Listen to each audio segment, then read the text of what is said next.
Los últimos días de la Segunda Guerra Mundial. El juicio de Nuremberg. En los últimos días de la guerra, el todopoderoso régimen de Hitler yacía en ruinas. Hubo un tiempo en el que el Führer y su ejército llegaron a controlar casi la totalidad de Europa.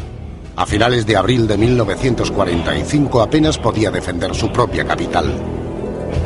Los ejércitos americanos y británicos la cercaron desde el oeste. El ejército rojo soviético atacaba desde el este. Juntos, los aliados habían destruido prácticamente la máquina de guerra alemana.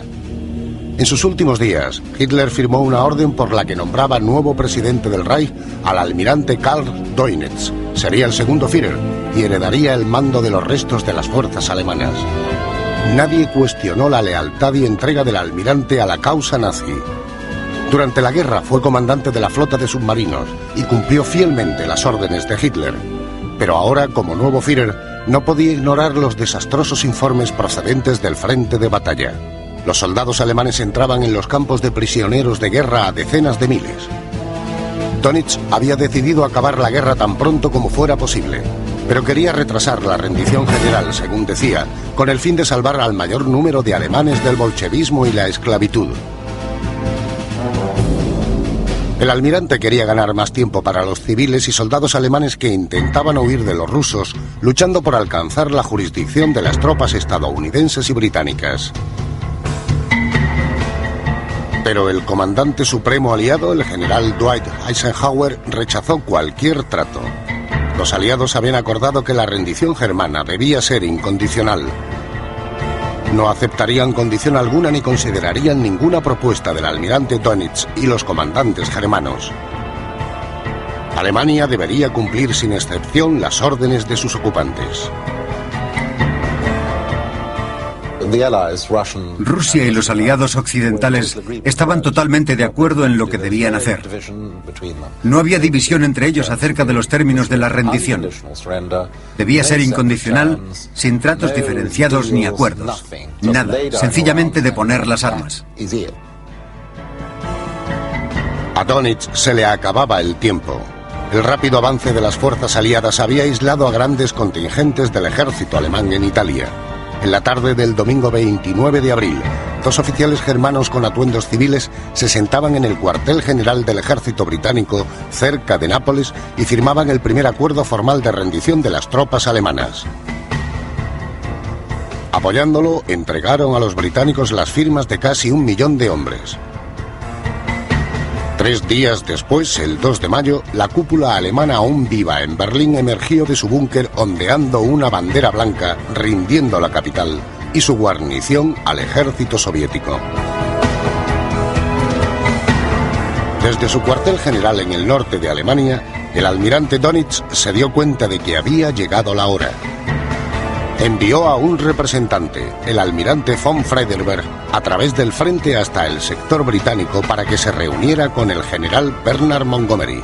Dönitz le dio instrucciones para que entregara todas las fuerzas alemanas activas en el norte de Alemania, incluso aquellas enfrentadas con los rusos en el este, pero Montgomery rechazó la oferta.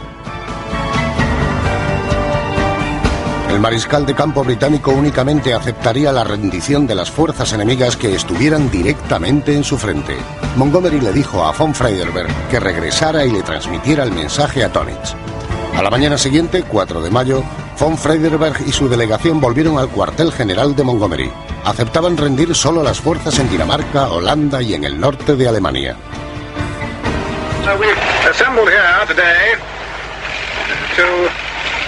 Accept the surrender terms which have been made with the delegation from the German army. I will now read out the terms of that instrument of surrender. El documento explicaba que la rendición germana había sido aceptada sin condiciones. Los alemanes deberían cumplir todas las órdenes expedidas por los comandantes aliados. And the German delegation will now sign this paper. The General Admiral von Friedeberg will sign first.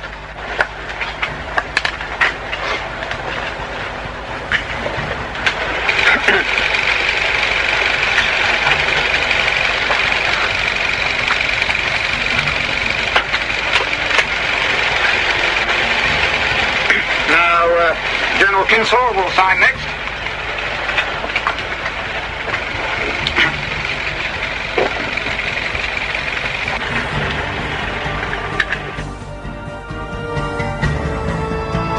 El 6 de mayo, el almirante Dönitz envió a su jefe de Estado Mayor, el general Jodl, y al almirante von Freyderberg al cuartel general de Eisenhower en el norte de Francia para negociar la rendición de todas las fuerzas germanas.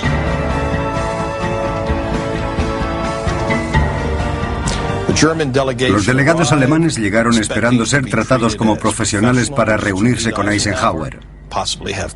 Quizás habría café, les darían la mano y discutirían los términos de la rendición.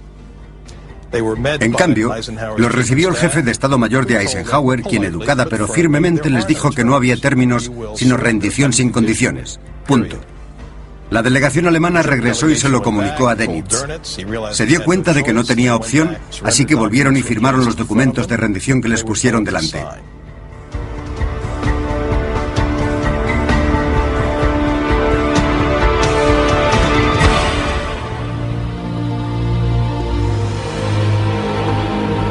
Al final de la ceremonia, Jodl ensalzó el sufrimiento del pueblo alemán y las fuerzas armadas y expresó su esperanza de que los vencedores les trataran con generosidad.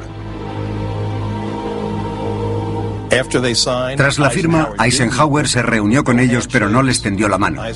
Les preguntó simplemente: ¿entienden los términos de la rendición? Respondieron afirmativamente. Entonces se dio la vuelta y se marchó. Había sido una guerra horrible y cruel, y Eisenhower no quería tratarlos como a caballeros, algo que aprobó. Eisenhower se reunió con su equipo y este le dijo que había que redactar un comunicado. Todos se esforzaron por escribir un adecuado mensaje final sobre la guerra. A medida que se hacía más y más elocuente, Eisenhower se impacientaba cada vez más con ellos. Al final los echó a un lado, cogió un papel y escribió a mano. La tarea de esta fuerza aliada fue acabada a las 2:45 horas. 7 de mayo de 1945. Firmado Eisenhower. La guerra había terminado. Pidieron champán porque había que celebrarlo. Eran las 3 de la mañana y todo el mundo estaba acotado. Llevaron una botella de champán, la descorcharon y no tenía burbujas.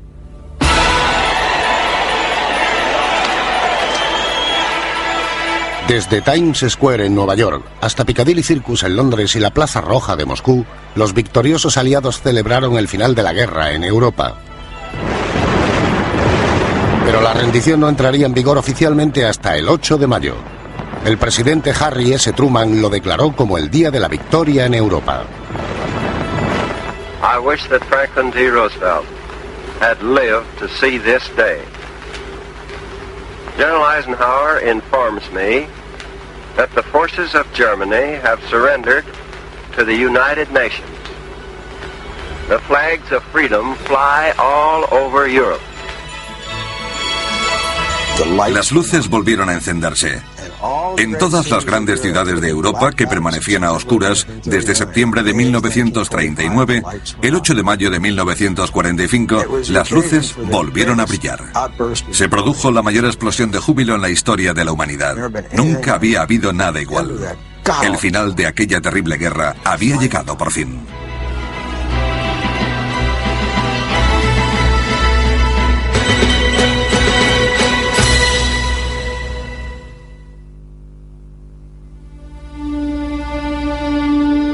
La Segunda Guerra Mundial fue una guerra y un crimen. Millones de personas inocentes murieron y millones más perdieron sus hogares y propiedades. Las víctimas clamaron justicia. Los que habían ocasionado ese sufrimiento debían pagar por sus crímenes. Tras la Primera Guerra Mundial, los aliados habían decidido en el Tratado de Paz que aquellos que fueran acusados de crímenes de guerra debían ser juzgados. Una de las concesiones hechas a los alemanes tras el conflicto fue una cláusula acordada por los aliados en el Tratado de Versalles para que los alemanes juzgaran ellos mismos a los criminales de guerra.